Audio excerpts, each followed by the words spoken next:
because there's so much I'm going to try that again. We'll cut this out in post-production. There's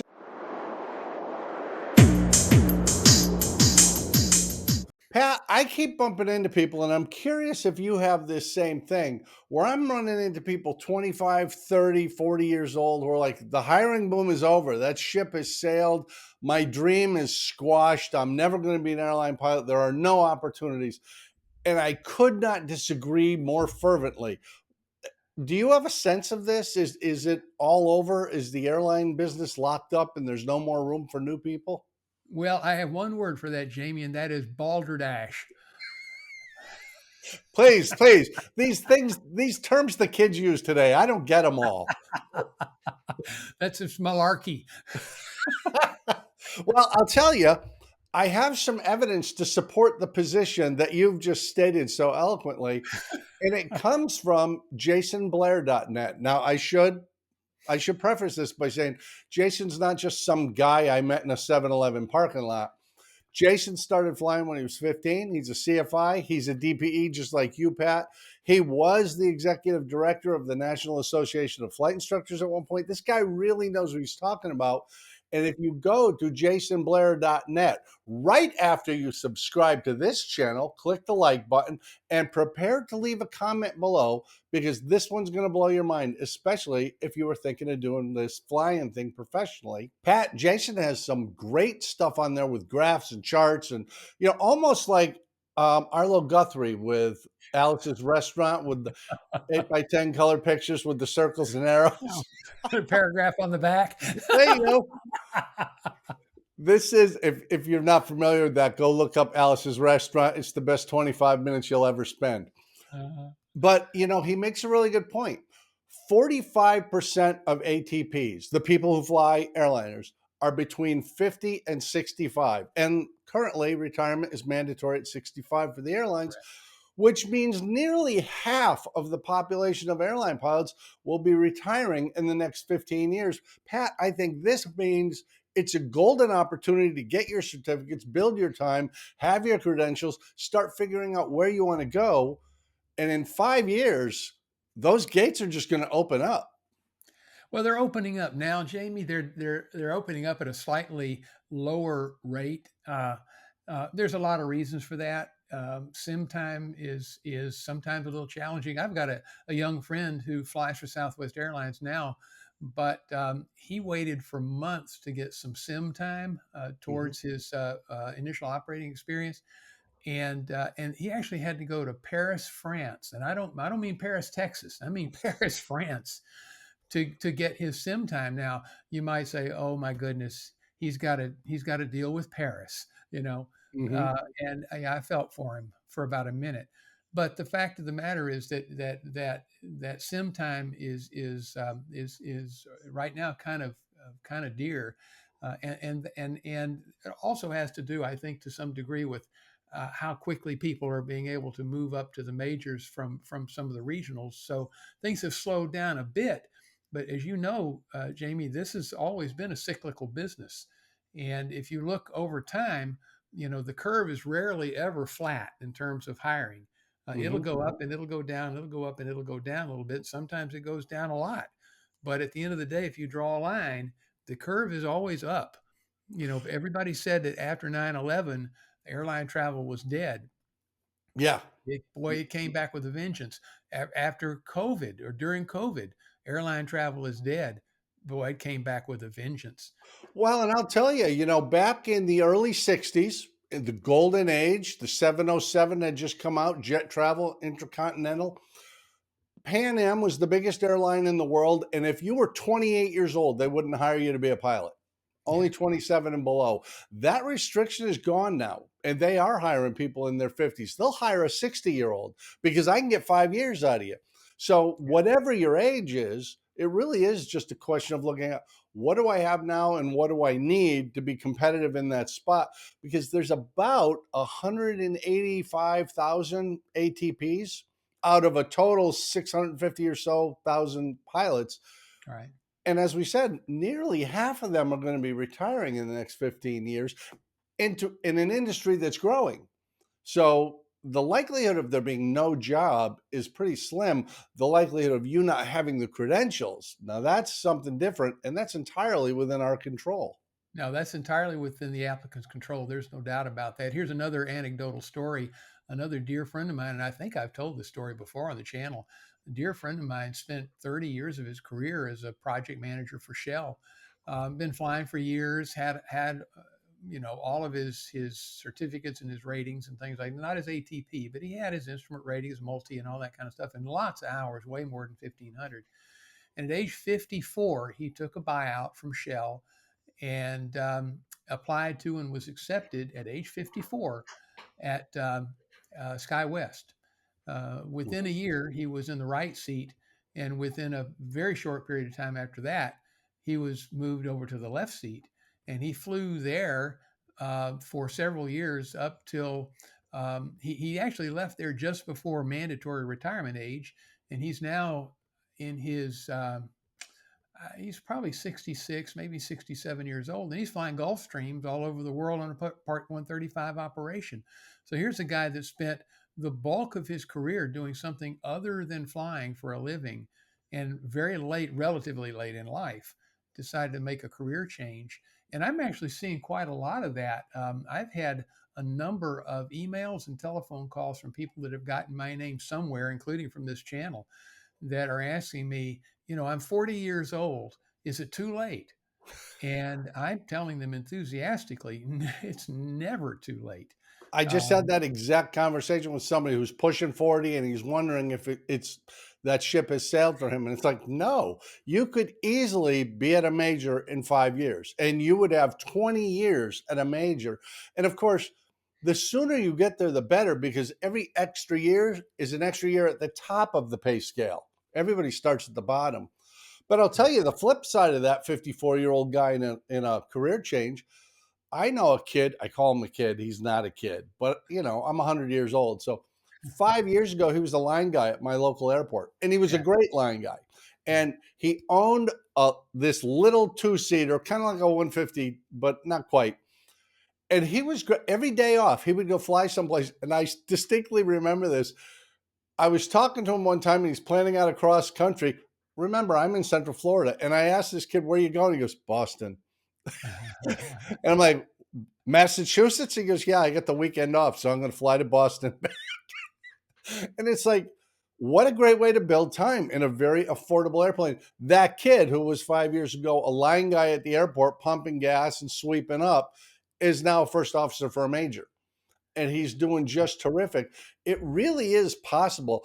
But this concerns me, Pat, because we've added more and more ATPs because people are aware the job openings were there. But in 2024, the number of ATPs issued and knowledge tests taken went down by about 10%. I am genuinely concerned that there are qualified, capable people who have this in their sights and just erroneously believe I can't get there. So I might as well drop out. And that's just so wrong. Yeah, it's a shame, but there's that psychological thing. Maybe I've missed the boat. And once again, I would say most enthusiastically, balderdash, you have not missed the boat. No, I'm 100% with you. And if I could leave any message for anybody, and just like you, I talk to people about this sort of thing all the time because for some reason they think we're smart and we know something. But people come to me and say, I really want to do this, but what's the process like? What's it going to cost me? How long is it going to take? And I hate to sound glib, but really the variables are all up to you. How much effort do you want to put in? And frankly, I believe this to my heart and soul. If you want to work in aviation, go get a job at the airport. Don't be working at a burger joint or a coffee shop or a grocery store. Go get a job at the airport because in a business where there's 185,000 people in the whole country who are doing this, networking is critical. And if you meet a few of those people, and you will at the airport, oh man, all of a sudden you have the insight you need and the recommendation you need. And you and I both know people who have asked someone about how to step up and get the next job. And they say, bring me a resume. And a week later, they're flying for another company. Well, I can tell you that like it or not, it's who you know. I would love to sit here and say that your credentials and all of that is all that's important, and it certainly is incredibly important. But networking and who you know is what's going to get your foot in the door. Oftentimes, certainly not all the time, but if you're doing the kind of networking that you're talking about, Jamie, um, being at the airport is no better place to do it. I'm gonna go out on a limb here. I'm gonna actually recommend another podcast, and not a competing podcast, just another podcast. It's called the Aviation Careers Podcast. It's run by a fellow named Carl Valeri. If you go to Sun and Fun, he'll be there. But Carl is a captain with a major. He is a really smart guy. He's been through the whole process, started civilian and went through. And that's the thing, what you're saying, it's who you know. And you don't have to personally know them, but you have to have access to the information because there's so much I'm going to try that again. We'll cut this out in post production. There's so much misinformation that people just believe and short circuit their own dreams. The reality is, aviation, as you said, has always been cyclical. But when the opportunity comes, if you have the credentials, you're in. And if the opportunity comes, oh, now I'm going to start my training. Too late. Now I'm going to start my time building. Nope, that's not going to work. You got Yeah. to make the decision and get in there. And if you're working at the airport in any job, you're going to meet the people you need to know to become the next Pat Brown. I actually had a conversation yesterday afternoon with someone. Again, I don't know how he got my information, but he's actually here in Houston, and he's in his late 30s, works for a major oil company, and he's just going through one of those midlife crises, if you will, at 38 years old, a midlife crisis, Mm-hmm. and wants to learn how to fly and wonders if it's too late to go to the majors. And he's got 4 kids, so quitting his job at this major oil company, he's in a senior position for his young age, and going to work as a flight instructor isn't probably going to be workable for him.